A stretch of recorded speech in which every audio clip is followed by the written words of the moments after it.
The ravens would not be still.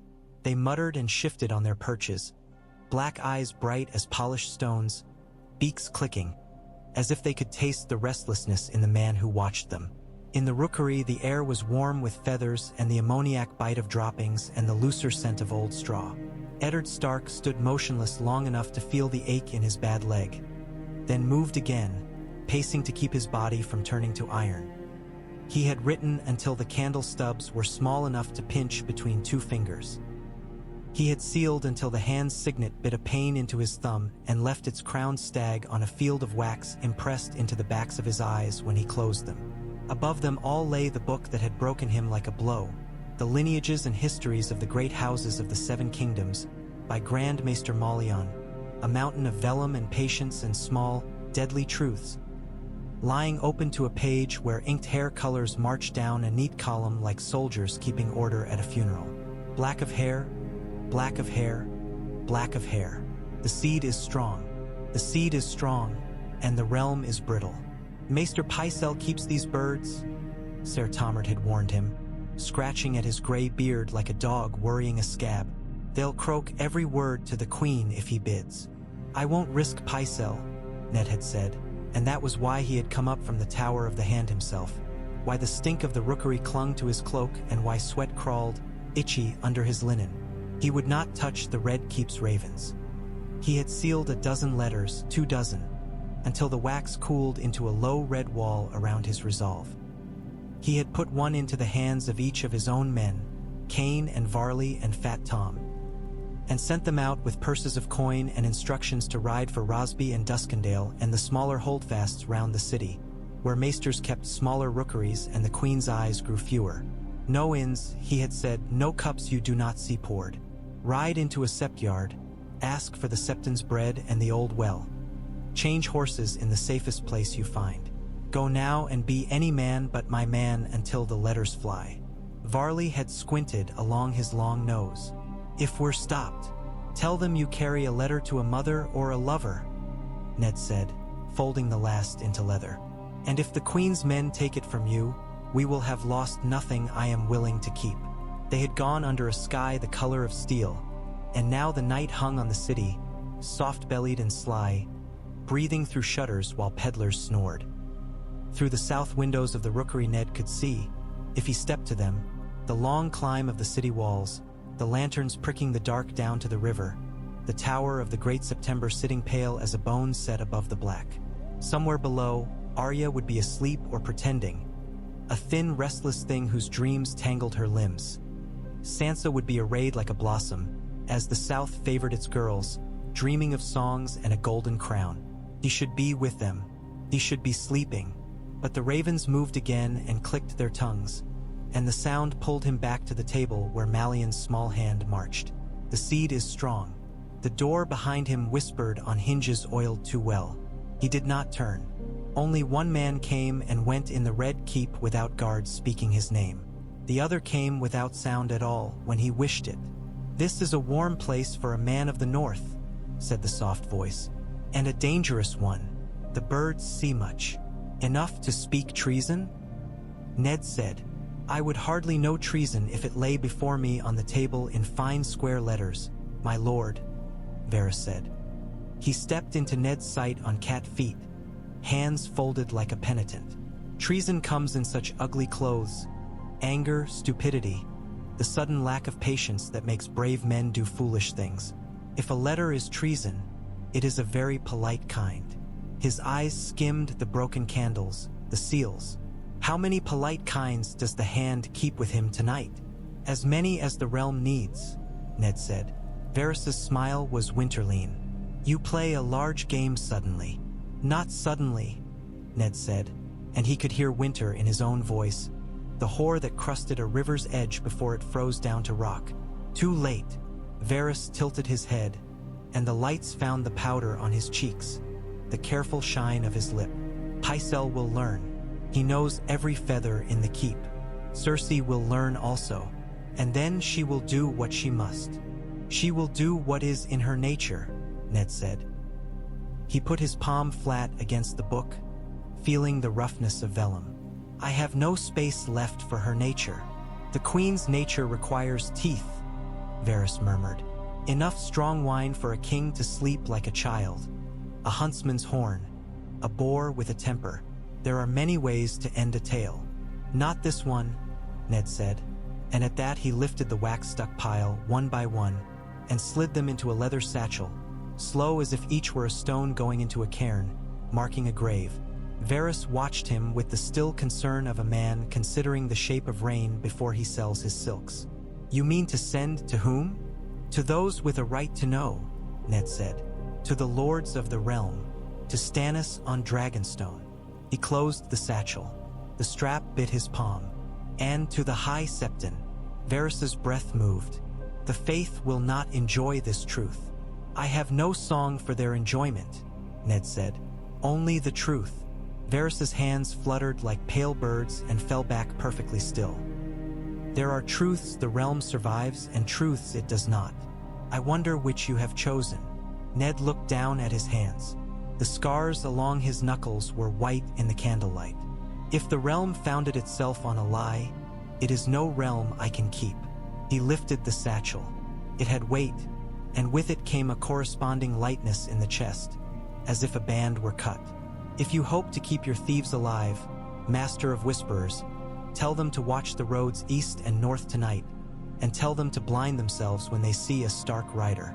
That is a very hard thing to ask men not to see, Varys said.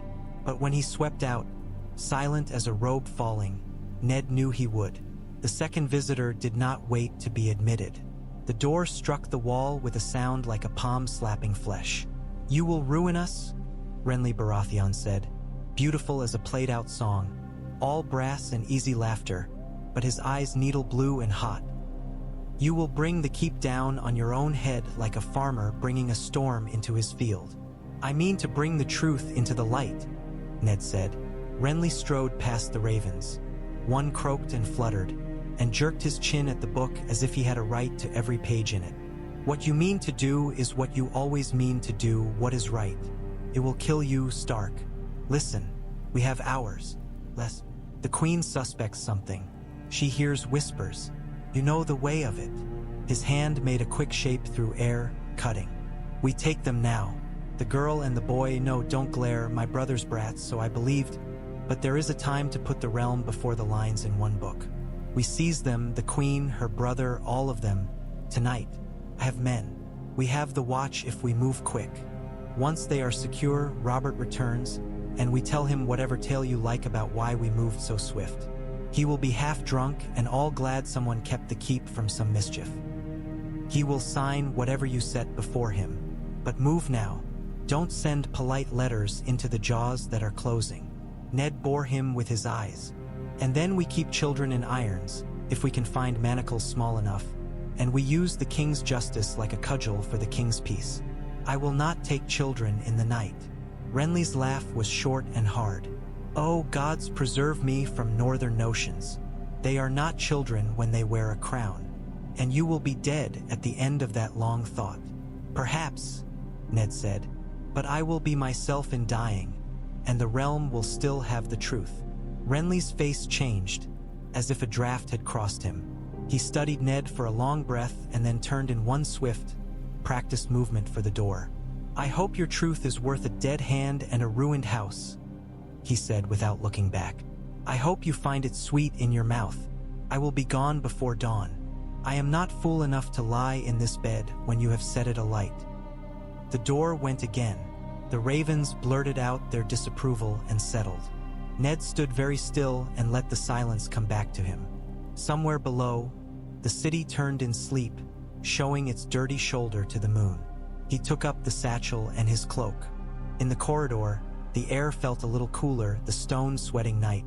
When he came down to the yard, Fat Tom was waiting, gray cloak pinned at his shoulder, his breath a quiet rasp in his chest. The first two are off, he said. Varley to Rosby, Cain to Duskendale. I'll take the east road, my lord. You will take the north road, Ned said, and put the satchel into Fat Tom's hands. To the Septri at Sow's Horn. There is an old well there and a maester with few friends. From there to Maidenpool. If they try to stop you, he thought of saying run. He thought of saying kill. He settled for, if they try to stop you, tell them you are my man and they will answer to me, and ride like wind. I was not born on a horse, Fat Tom grumbled, which meant he would ride like one of Rieger's silver ghosts across the Trident.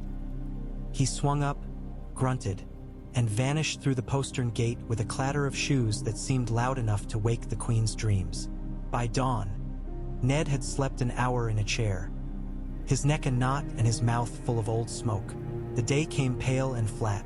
In the tower, he found the king with a boar spear in hand and a laugh in his throat, the hard kind that spent itself to show it had no soft thing behind it. Lancel hovered, poor boy, trying to pour wine into a sloshing gut. You will ride the Kingswood again with them? Ned asked. Robert said a word that would have sent a Septa's beads rolling. I will ride, and I will stick the biggest thing I find and the next biggest thing after, he said. His eyes were bloodshot, his cheeks a map of old revels. And you will sit in my chair like a man with a sore arse. Gods, Ned, do not look like that. I will be back tomorrow. The realm will not burn while I piss in the trees. Ned looked at him a long time. The moment stretched and wanted something from him.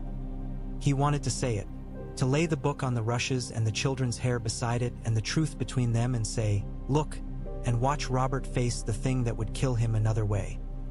He looked at Lancel's red face and the long neck bent to the flagon and Cersei's green eyes behind them without being present, that he had seen in dreams.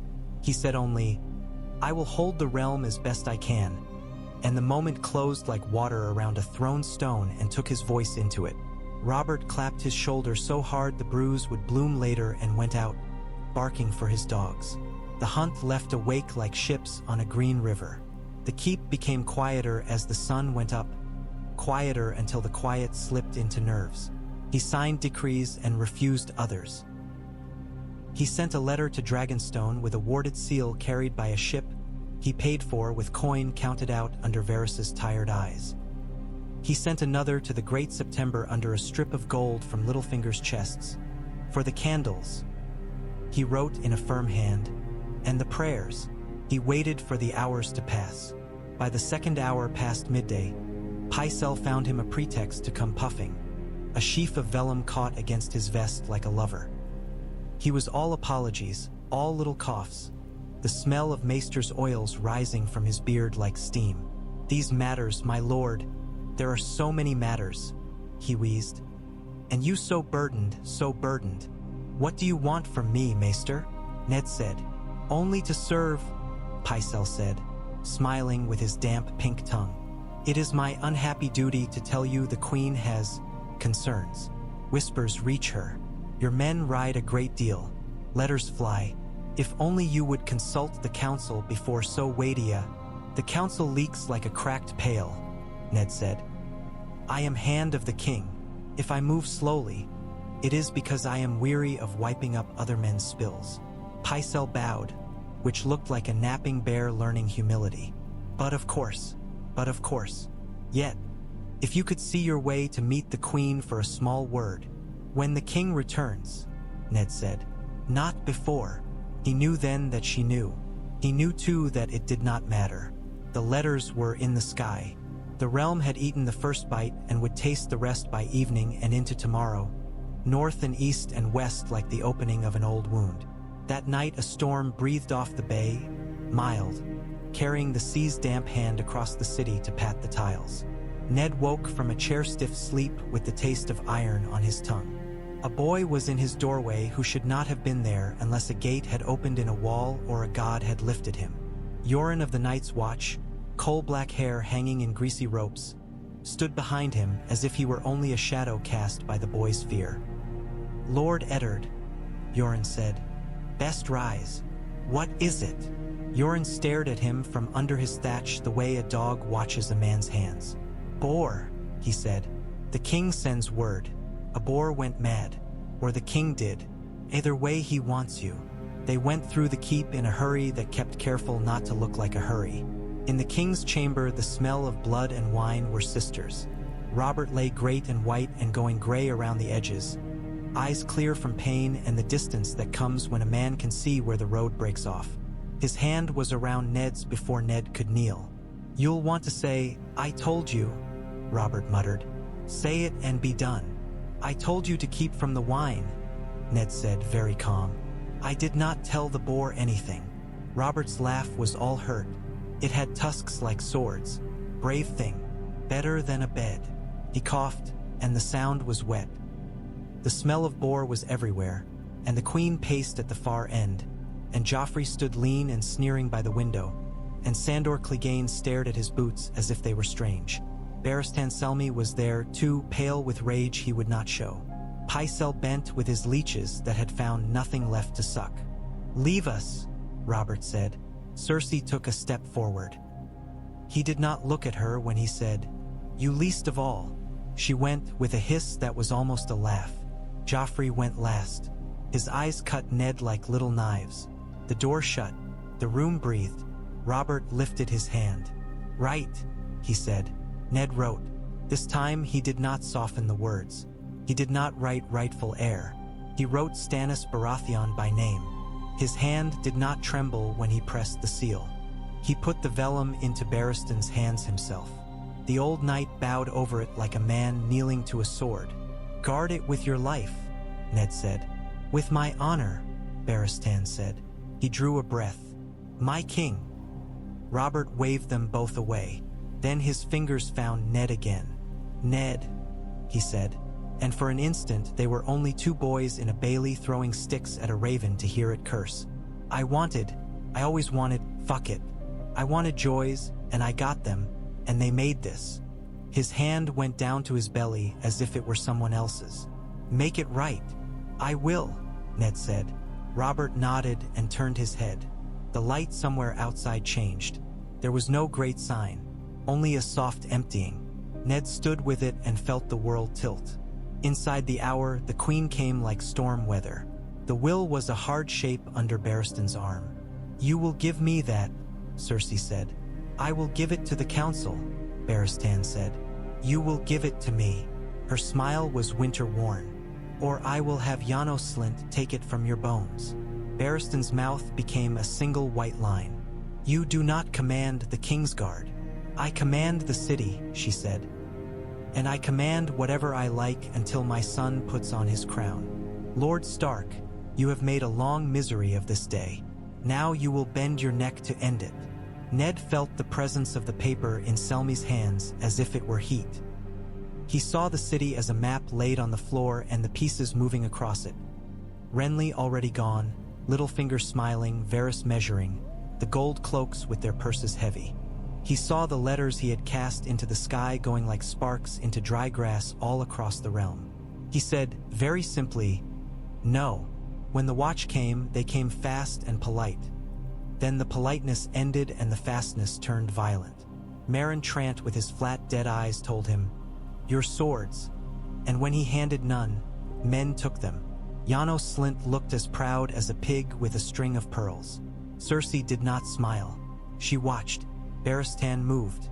He moved like a river cutting at rock. 3 men fell in the space of a breath. More came behind. More always came. It became a confusion of blows. He saw Littlefinger's face and lost it. He saw Varys's soft hand in air and a tilt of the head, a plea not given a name. He saw a boy in dark leathers pull Arya down a side passage by the wrist, Yoren again, and only the flash of Arya's gray eyes told him that much of her escaped him. Sansa screamed once. He heard it because the sound fell through his marrow like a nail dropped down a well. Later, he would believe he heard Syrio Farrell's stick strike 7 times in a rhythm that made his heart hitch. Later, he would dream it exactly and wake with his hand closed, empty, on the coverlet.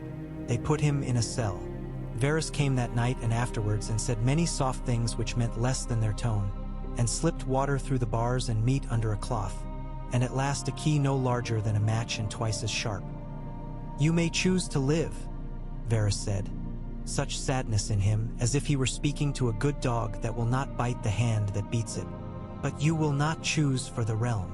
The realm chooses for itself," Ned said. He spoke as a man who had fallen from a height and found his breath again. "I have written to it." "So you have," Varys said. By now the letters are cooking in many kitchens. They were. In Winterfell the day was gray as gruel. Maester Luwin read with his mouth tight and his hands steady. Robb held the parchment as if it might bleed. Theon Greyjoy paced with his thumbs hooked in his belt, grinning once and then looking ashamed of the grin and hiding it with swagger. Bran lay propped on pillows, quiet as a well. Rickon played with the dire wolves under the table until their sharp joy made him shout. "Is it true?" Robb said. His voice had changed in the night and he had not found it yet. "All of it. All that Lord Eddard writes is true," Luwin said. "He leaves nothing out. He names Stannis rightful king. He says the queen will try to make the Watch and the Council into her swords. He asks you," and here his voice dipped, as if the paper had a weight that pulled it, "to call the banners if word comes that he has been taken. Not for war, he writes, but for the king's law." Theon barked a laugh. "Law and war are sometimes the same beast," he said. "Call them, Robb. The Lannisters won't wait for us to make up our minds while they tie your lord father like a hog." Robb looked at Grey Wind. The wolf lay at his feet with a seriousness that made him older even than he looked. "We will call," Robb said, came out low. "Send to White Harbor to the Manderleys. Send to the Dreadfort to Lord Bolton." The name came out bitter without his bidding and lay on the air like a bad piece of meat. "Send to the Umbers, the Karstarks, the Ryswells, to Deep Wood Mott. All of them. Tell them what my father says. Tell them the truth. Your mother will be told at the Eyrie," Luwin said. "She will already know," Robb said. And now that he had said the thing about the banners, the rest came easier, as a horse runs better for having taken its first fence. "Winterfell will not be the last to move." He lifted his chin. "And we will pray," he added, almost shy with the thought. "We will pray for the king's justice to be done and for my father's life." In the Eyrie, prayers were coins in a cold hand. Lisa Arryn read the letter and tore it in two and ordered them to bring her more milk of the poppy, and kissed her son's soft hand until he cried and said he did not like it. Catelyn held the torn halves together and read the words twice more. The void between them was small and terrible. "Jon Royce will answer," she said to the stone walls. "Nestor Royce will answer. Redfort, Templeton. The veil will not hide forever behind a child's sickness. The veil will do as it must," Lisa said, and the milk had smoothed her voice like oil on water. "We are safe here. We will not make ourselves a target. We have the moon door." "I have a husband," Catelyn said. "I have daughters. They are in King's Landing, not the sky." "You have a foolish husband," Lisa said softly, and in that softness Catelyn saw the cruelty that grows when fear is fed. "He will be dead soon. He has taken the Lannisters by the beard and now he will be flayed for it. Do not pull me down into the blood with you, Cat. Do not. Go to your father if you must swim. The Riverlands love their little wars." Catelyn left that day before the milk could make her sister's words dissolve again into tears. Ser Brynden Blackfish rode at her side with his back as straight as when he had had a young man's pride to keep it that way. "We will get you to Riverrun," he said, and did not add, "We will get you through the Red Fork while Lord Tywin's shadow grows long." He did not need to. The shadow rode with them, long and patient, and on the inn walls men had begun to paint lions where wolves had been. In Dragonstone the sea was a constant hammer and the sky a shifting slate. Maester Cresson read in the great round chamber beneath the carved stone dragons and felt his heart stumble like a lame mule. He had known something like this must come. He had told Stannis, who listened as a man listens to the wind that will not change its mind. Now he lifted the letter to his lord and watched it burn further down the edges of Stannis's anger. "The hand writes truth," Stannis said. No one had asked whether it was truth. "The hand writes bold," Ser Davos Seaworth said. Handless and weathered and with eyes like a man who had learned a way across rocks at low tide and could find it again in dark. "Truth is bold," Stannis said, "and truth is law. My brother is dead because someone wanted him dead. My nephew is a lie. The throne is mine." He said it with no triumph, only with a hunger that looked like justice and felt like doubt to those who stood too near it. "I will have it." Cresson, whose coughs had begun to count his days for him, put his wrinkled hand on the table and thought of the boy Stannis had been, long before Dragonstone, when he ate alone to spit at loneliness and made his bed tight enough to deny sleep any comfort. "Do not let your anger be your sails," he said, "or you will find yourself in a gale you cannot outstrip. I have waited a lifetime for any wind that would carry me where I should be," Stannis said. "Now I will not throw it back because it smells of storm." He turned to Davos. "Send to the Storm Lords, the Estermonts, the Conningtons, the Fell, the Dondarrions. Tell them what the hand writes. Tell them what they always knew." He looked to the Red Woman who had stood without speaking, like a candle that never wastes itself. "And you, Lady Melisandre, pray to your God or wake him, or do whatever it is you do. I will need fire." Melisandre smiled as if she had been given a private jest. "You already have it, my king," she said. In Casterly Rock, Lord Tywin read with his mouth that did not know how to smile except in killing. He handed the letter to Ser Kevin without comment. "Gregor," he said then, and the mountain at his shoulder did not need another word.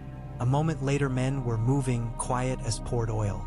"There will be troubles in the Riverlands," Tywin said, political as an executioner sharpening a blade. "It is time the River Lords felt the cost of their river. We will be in the field by fortnight." He looked across the room where Tyrion Lannister slouched with a cup like it was an honest friend. "You will not be presenting yourself at court," he said without raising his voice, "until it is a court again." "I had not thought to be welcomed with garlands," Tyrion said. He took the parchment and tilted it and smiled at the tilt. "The hand has set the realm on fire with paper. I have always been told that is a cheap fuel." "It burns long," Tywin said. "See that the veil releases you, if not by courtesy, by coin." "It released me by trial," Tyrion said cheerfully. "I lost a jailer and gained a sellsword. The arithmetic is pleasant." He looked down again. "Stannis," he said, tasting the name with wine. "He will make a poor king, but a good enemy." "Every enemy you do not control is a poor one," Tywin said. "When my father is right," Tyrion told his cup in a whisper, "the sun should bow to him." In Highgarden the letter came in Renly's hand, not Ned's, and it said things Ned would not have said. That the queen had straddled her brother and the kingship like a plague horse, that Stannis's claim tasted of ash and sour wine, that the realm needed a man loved more than feared. Lady Olenna sat among her silks like a spider in a rag of autumn sun and pried at the words with the point of the truth she carried under her tongue. "Loved," she said. "Strong things are not loved. Useful things are loved while they are useful. The boy is pretty. The Reach adores pretty things. He is also willful, and willfulness is the first thing crushed under crowns. Well, Mace, plant your standard someplace where it will grow. If you cannot plant it on the throne, plant it on whichever nephew will die least inconveniently." Mace Tyrell blustered that it was a matter of honor, which made Olenna cough into her veil until her laughter sounded like sorrow. "Honor is a garden," she said when she had breath. "It requires pruning." In Sunspear, Doran Martell read in the stillness of his tower while the water gardens whispered. He did nothing, which was a kind of doing. In Pike, Balon Greyjoy laughed and climbed the damp stairs to speak to his god. In Old Town, the Archmesters made thoughtful noises and stoked older fires. And in every lesser hall and taller tower the same scene repeated. A lord or lady lifted the hand's truth like a torch and watched the faces around them by its light. By the time the city learned its king was dead, the truth had already grown a long route. Men who might have bowed without care now paused and counted. The High Septon took the hand's letter into his good robes and counseled inquiry and prayer. He sent quiet men to quiet cells to ask quiet questions about hair and seed and the pain of sin. The alchemists came to Cersei with whispers of wildfire like a promise of summer in a hard year. Littlefinger came with promises as well, though his were of coin and quickness. Varys came with nothing visible. Janos Slynt came whenever he was called, and the bribes seemed to rise under his feet as if the floors bled them. Sansa sat like a queen in a tale and scoped the silver of her voice to the room's corners. She did not ask after her father too loudly, because loudness made Cersei's eyes go small. She prayed, When she was done praying, she wrote letters to her friends that would never leave the keep, because the guards liked to read them until the words smeared. She dreamt of Joffrey's kisses that smelled of cloves and of Arya's muddy feet. Once she woke with a cry because she had dreamed the wolves howled under the September and no one heard. Arya did not pray. Bravos did not pray unless they prayed to steal, and Syrio was not a god, but he had the god's habit of answering in ways that were not what you asked. She had a wooden sword and a thin body and anger that crackled like linen in dry hands. Yoren found her where he said to find her, and she went with him in a stink of old wool and horses and the quiet look of a girl who has decided to be older. Under her small clothes a letter was sewn, because Yoren had said, "The wall is far and the roads are watched, but there is no wiser raven than a child who doesn't cry." She did not cry. In a thieves' market at dusk, a boy tried to steal her bread, and she chased him until he gave it back. Ned did not see the light again as a free man until the night they took him out by a door that did not look like a door. Varys was a scent and a whisper and then a hand beneath the elbow. "If you will not speak a lie for your life," the eunuch said, "you must live by the truth you have made, and to live by it you must live." They went through a portion of the keep that smelled of old water and older fear. At the last, a boat like an eating dish hunched under the dark.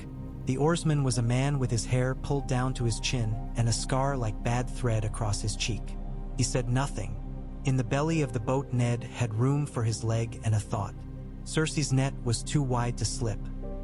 The eunuch said it could be slipped. He had slipped. Therefore Cersei's net was less wide than she wanted and the city less hers than she believed. Therefore the letters had done work he could not see. They put him ashore under a pier. The planks above were a black road. The river talked.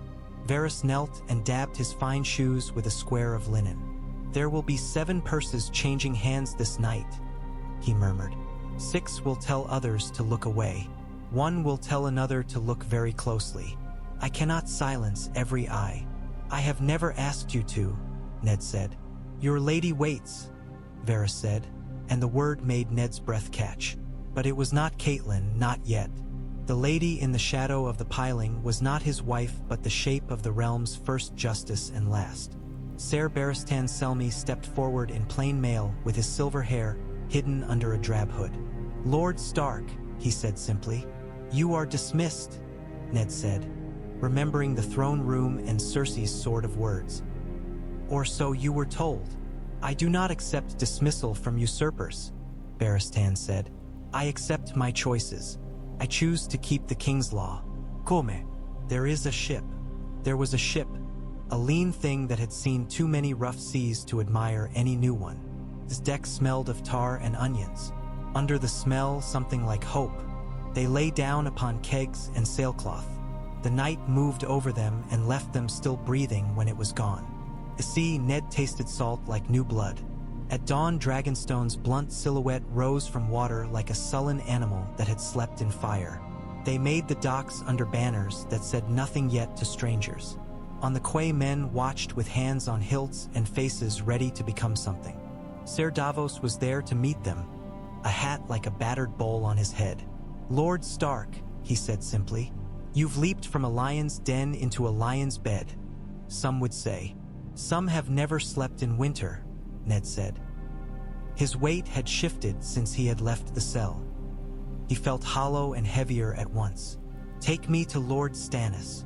They took him up into stone where dragons' heads gaped from walls, and torches made their teeth glitter. Stannis stood before a map painted on the table with color that had not faded though men's faith had. He wore a plain surcoat, and there was a salt stain on the hem, and his eyes looked as if they had forgotten how to soften. Melisandre watched him from the dark like a flame that had learned patience, and Davos stood at his other hand with a man's steadiness that is not often found in lords. "Lord Stark," Stannis said, and gave him no bow. "You are not dead." "Not yet," Ned said. "You wrote a great many letters," Stannis said. "I did," Ned said. "One of them had your name in it." "And that is a first," Stannis said, "but it was a dry jest if it was one at all. Robert named me in his will. Cersei holds the city for her boy and waves her pretty lies like a lady at a tourney." Renly runs to Highgarden to flatter Mace Tyrell into making him a king of flowers. The Riverlands burn already because Tywin Lannister cannot think without a sword in his hand. Your son calls his banners. The Vale's knights polish their vows and will not ride. The Iron Islands watch us all like a man watching the door while he counts the coin on the table. He put his hands on the table's edge and leaned toward Westeros as if it were a thing he could shoulder.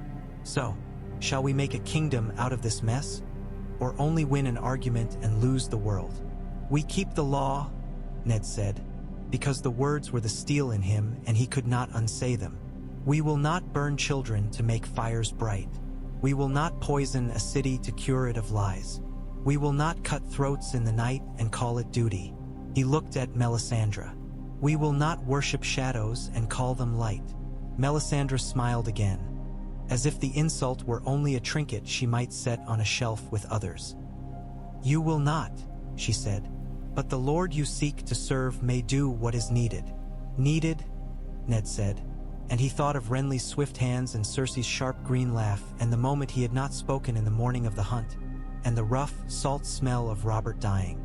Needed is a word that takes men apart like dogs take bones. Davos's face changed, softened. What Lord Stark means, he said carefully, is that lawful things must be seen to be done lawfully, or else we are only another pack of wolves with better table manners. The realm will not accept me because I smile, Stannis said. It will accept me because I am right and because I am strong. He looked at Barristan, whose hood was now on the table like a surrendered thing. Ser Barristan, will you wear your white again? If the king's law bids me, Barristan said, which was his way of saying yes. Then let us write another letter, Stannis said. Let us write to the realm what it must hear, that Robert named me. That the boy on the throne is no more king than a singer in a whorehouse. That the hand has come to us and will be our hand until I am on my chair. And let us write to the north that they may save their swords for wars that are not of Tywin's choosing. My son will come south, Ned said, not to plunder but to free his sisters. He will fight for the law if the law fights for him. Do not ask him to bend his knee to anything else. I would ask no man to bend to anything but truth, Stannis said. It was said plain.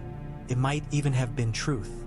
We will send Davos to the Trident to speak with your lady and your son.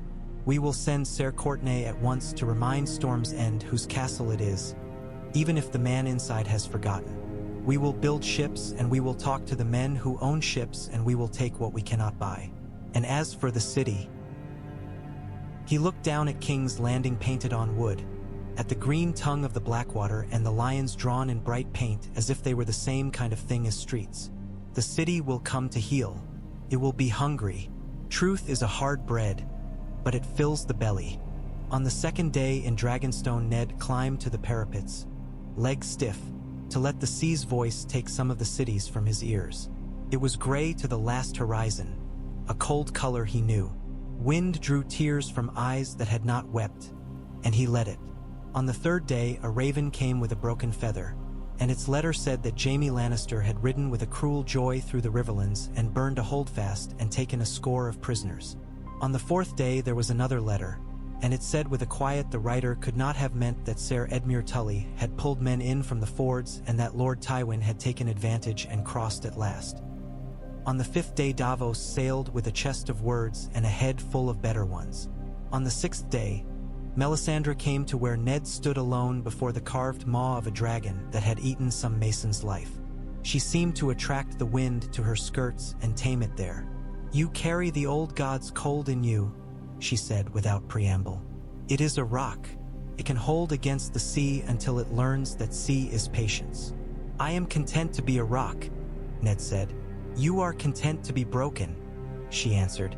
I am content to break. He looked at her. Stay out of my way, lady. She smiled that thin private smile. Move too slowly, Lord Stark, and you will be out of everyone's way. Your son is young. Youth is a spring fire. If you do not give it a hearth, it will look for the nearest house to burn. I will give him a hearth, Ned said. And a crown? She asked softly. He might have laughed if there had been something softer in him to answer laughter.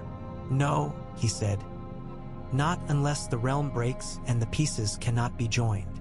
Then prepare to be a mason, she said, turning away. King's Landing turned the color of brass as the heat came. The faith whispered and then raised its voice. Slint took coin in public and in private. Cersei put Marjorie Tyrell in a looking glass and said the girl could be a queen, and Mace Tyrell said a great many things at great length. And Olenna plucked them down to size and tied Renly in bright ribbons and made him practice smiling well enough to be a banner. Joffrey preened and had a man's ear cut off for a jest, and then pouted when the blood spurted on his shoe. Sansa learned to move through rooms as if the air were watching her. Arya moved through alleys as if the shadows had taught her their names. The city felt the letters in its gutters like fish feeling rain. Robb Stark rode south with the north in his scent. Cold iron and deep earth and something green no southern tongue ever learned. The Great John laughed and bit and swore to make a necklace of lion's teeth. Roose Bolton rode soft and silent as fog, his eyes paler than truth. Wyman Manderly sent more bread than men and more gold than either. Glover and Serwyn and Tallheart rode with their father's iron on their shoulders. Theon Greyjoy told japes and looked to see whenever the land rolled high enough to show it. Nostalgia or hunger in his gaze, something he did not admit even to himself. Grey wind ran before them and the crows learned their smell. At Riverrun, Catelyn stood between river and stone and looked at her son. No longer the boy she had set a hand upon to feel his fever, but a man, which meant a boy who had been given a road. He bent to kiss her, and she put her cheek to his brow and whispered, "Your father lives. He will keep the law, and you will keep your men alive, and between those two things we will cross this." He nodded, the movement small as a prayer.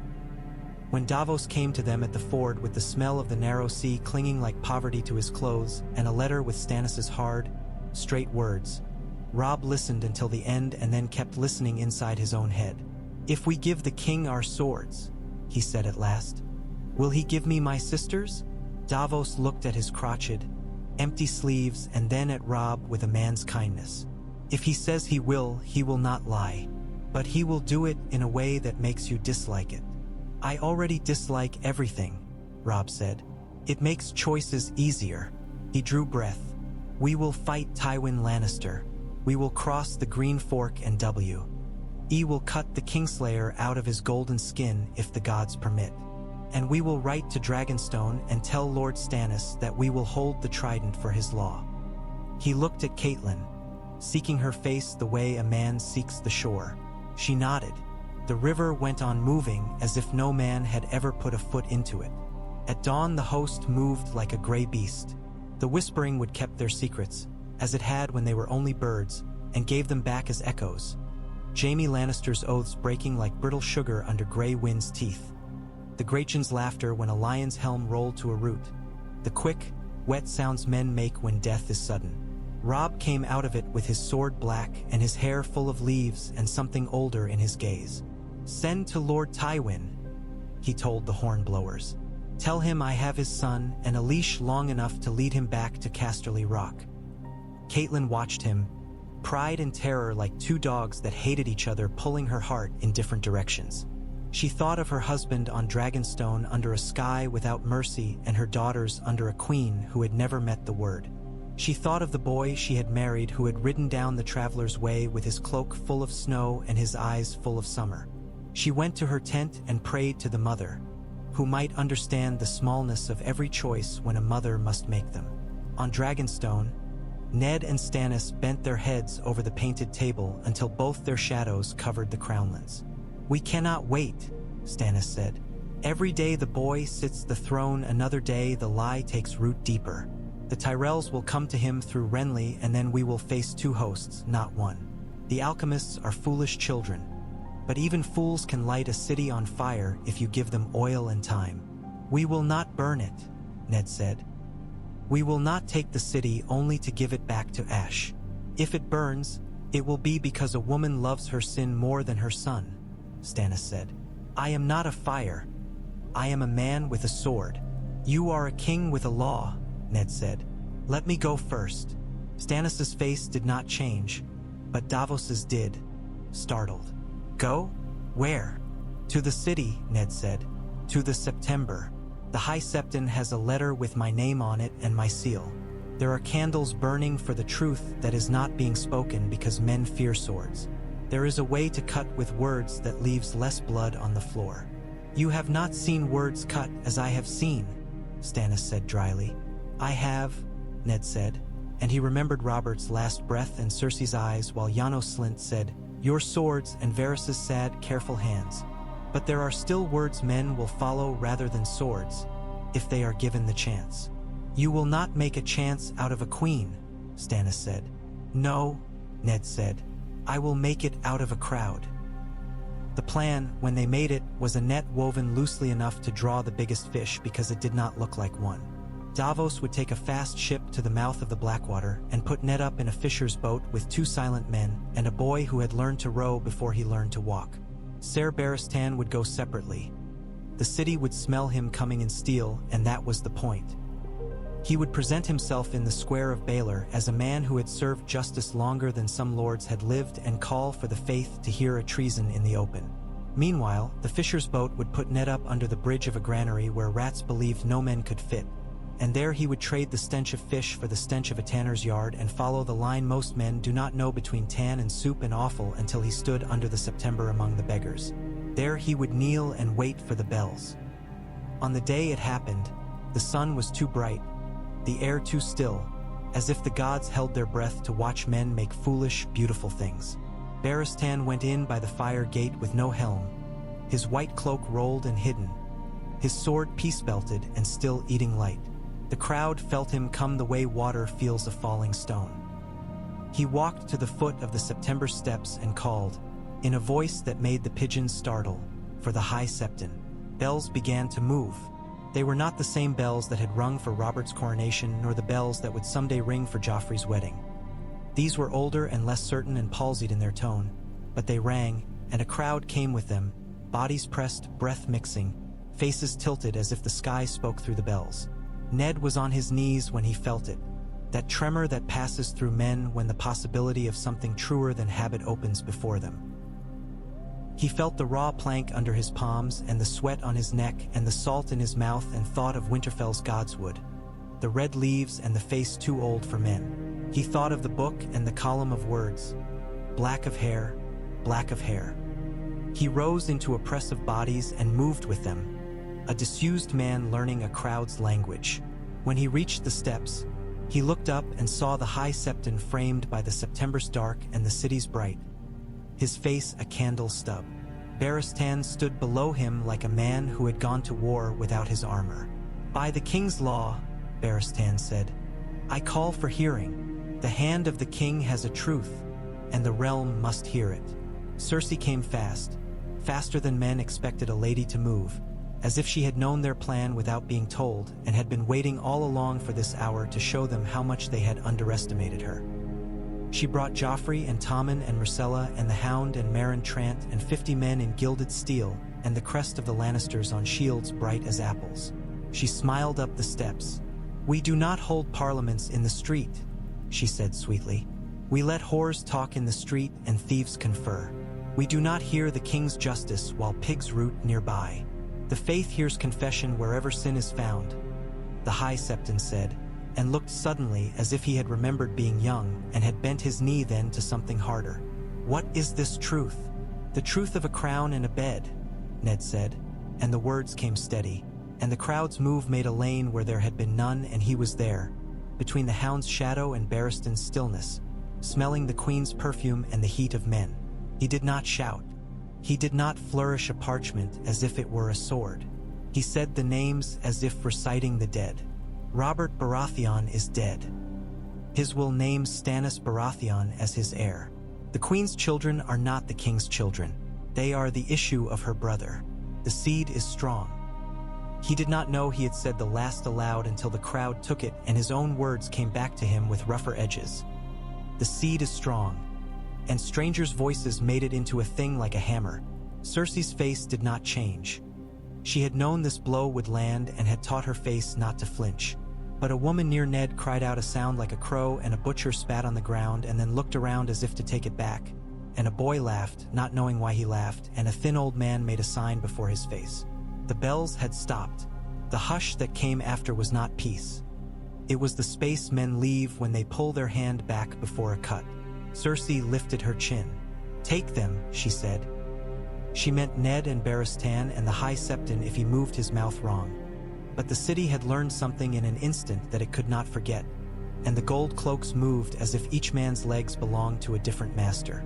Some stepped forward, some stepped back. 2 went to their knees without knowing they had. Janos Slint shouted. His voice did not carry as far as they all had thought it would. The Hound looked at Joffrey, and his breath went out of him as if someone had struck him. And for an instant he was only a man who had seen too much fire in a child's eyes. Joffrey began to speak, shrill and certain, and the word whore was ready in his mouth. And then a stone thrown from too far hit his shoulder and made him swear instead, and the crowd found the sound of its own courage. Stones rose like answered prayers. Barristan's sword came out of its peace belt as if it had not been there to begin with. Meryn Trant moved to meet him with the dull, beautiful efficiency of a man killing for money. The Hound took 1 step, then 2, and cut a stone from the air with the flat of his blade. And the act was so useless and so human that for a beat the crowd might have loved him.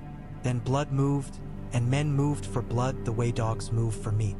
The steps became a slope down which courage and fear mingled. Ned did not make a gallant stand. He took the hand Barristan put at his shoulder and went sideways into the press where the Queen's men did not want to go because their armor made it narrow. He moved like any other hard-shouldered northerner who had found himself in a market when a fight broke out. He found the corner where the September stones made a little pocket of shadow and their Yoren stood again, like a piece of bad fortune made flesh. "You're too easy to find," the Black Brother said. "This way." They did not flee cowardly. They retreated like men who knew the shape of streets better than those meant to own them. When the bells began again, it was not a priest who had ordered them. It was the city shaking a noise into the air because silence had become too heavy. By the time they made the river, Davos had seen the day turn and had made his own turn with it.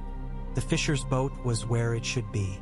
The boy's arms shook with the strength of his rowing and did not fail.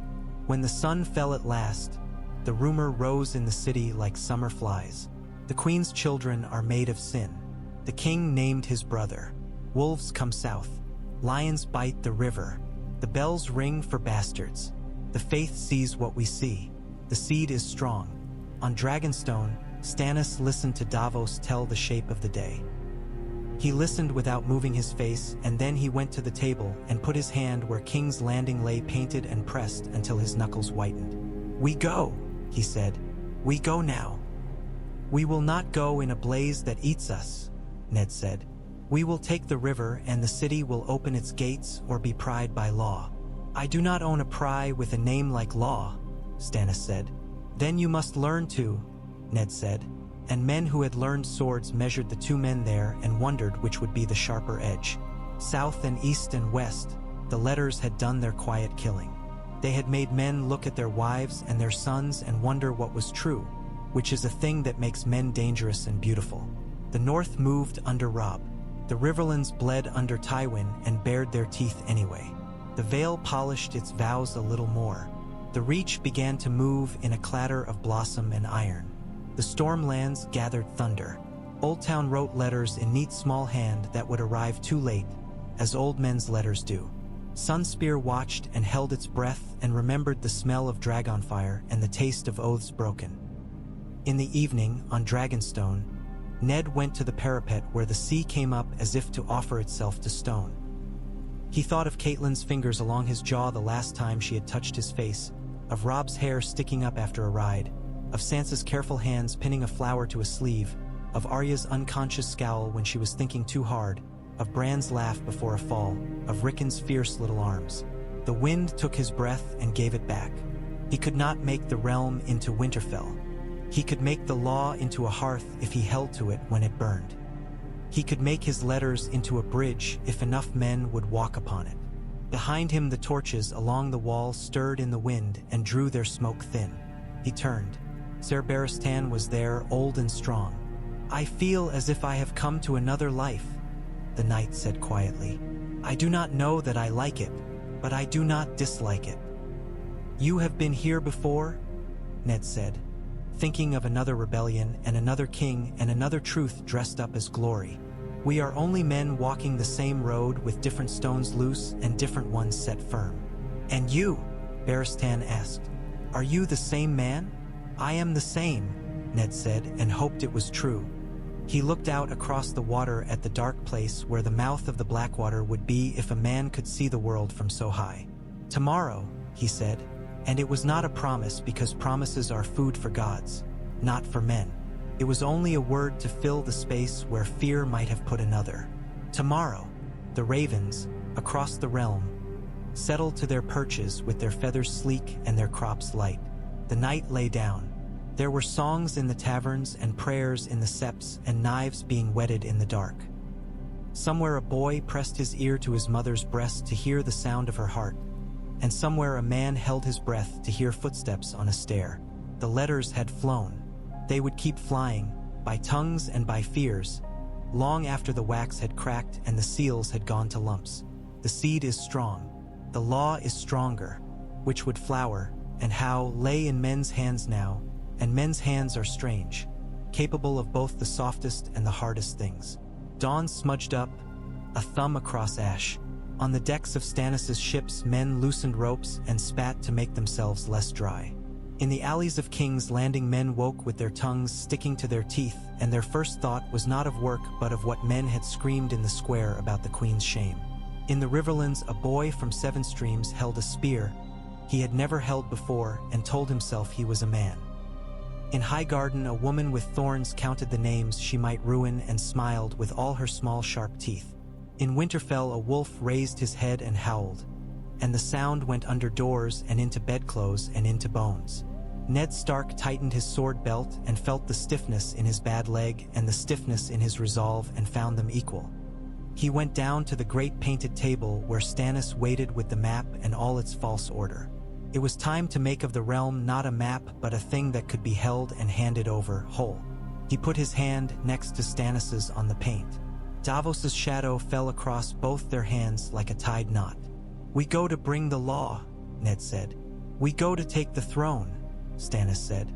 They did not disagree. They had simply given the same road two names. The sea thumped its slow ascent against stone. The day, which had been waiting patiently, began.